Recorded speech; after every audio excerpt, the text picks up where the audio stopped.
Okay, so this is the hood latch release inside the car. Just pull that back.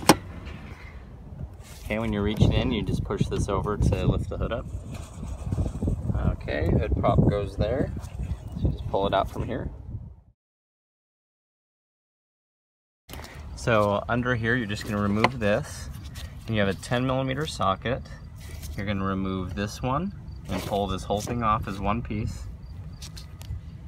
And then that one, and do the same. Okay, so that's loose now. That one's loose now. We're just going to lift the whole thing off, move it out of the way, lift the whole terminal, lift the whole thing off the terminal here too as well. Now there's a little wedge right here, and so we're just going to remove this piece right there.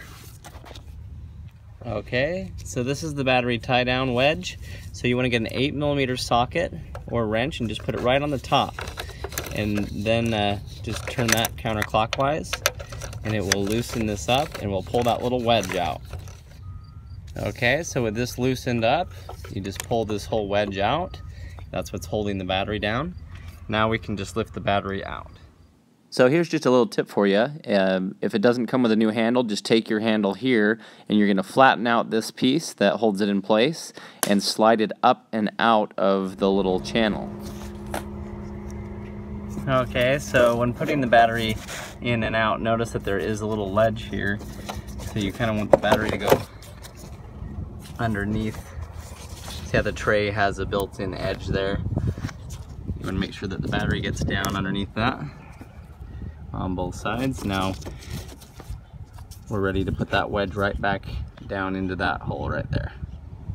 Okay, we're going to drop the wedge back down in, and it goes this way with this wedge of it going onto the battery. Okay, so just threaded that down in there. Sometimes you have to move it around until it goes down into the hole.